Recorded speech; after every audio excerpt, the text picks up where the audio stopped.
Okay, so for today's episode, I finally got around to do the window of my small Viking house here. It's a project that has been long on the way, and you might remember all the way back in late summer, I harvested some oak in one of my friend's forests, cut the oak, brought it back here, split it, rough cut it with the axe, and then finally it has been seasoning for a while, and I have been able to make these boards out of it. It might be a bit overkill with a window in an open house. I just really wanted this window for coziness and to be able to have more light when I'm working in there. It is just a general idea of how a small window could have looked on a woodshed or a small workshop like the one I have here. And as I mentioned earlier, quite a while back, that for preservation, the higher up we go, the more we have lost. So often we only have the fundaments and the basic markings where the posts were dug into the ground. But we do have samples of something that could resemble small doorways, latches, or even wooden hinged windows in various types in and out. The job was fairly easy. I just needed to make to join the boards as they were not wide enough. So I used this horizontal piece here. This is pine to join it, drill some holes, and then hammer in some pegs. And to make sure that everything was nice and tight, I made small wooden wedges to expand the wooden dowel.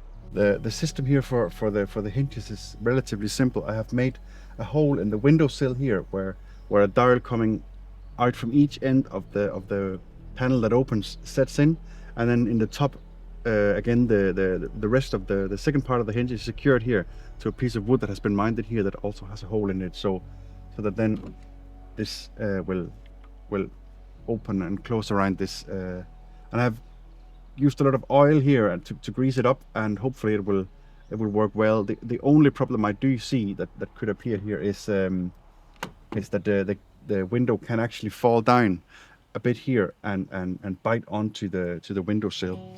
I guess I will see how that goes in the future, and I will try to adjust accordingly. For the handles, I just used a simple piece of rope. I wanted it really simple here, and then I can tie it from the inside. With the window in place now, and as you saw, I also mounted the work area, the table I wanted in the opening here. This actually concludes the build here for now. The only thing missing is small parts inside. I want to make a small three-legged stool or something to sit on. I want a sleeping area. I want some shelvings, different things.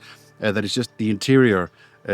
Small creative stuff that I really look forward to doing. The only big project that is missing, I have been mentioning a few times before, is that I want out here in the front of the house, I want a raised fire pit. Maybe just like 40 centimeters or something built up with stones. But I need a raised fire pit so I have better access to it, and I don't have to bend down when it's muddy here to work around the fire. Thank you very much for joining this episode of the Viking House Build, one of the last episodes.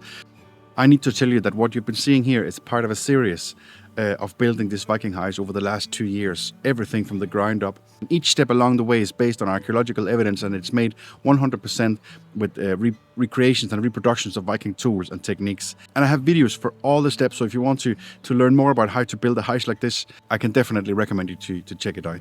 I look forward to getting all the excess material out, to get some shelving up, make sure everything inside the house is lovely, and then be able to camp out here for a day or two at a time and do some crafts with you guys. So thanks for tuning in, and feel free to write comments in the section below, and I will get back to you in time, and I will answer to the best of my ability.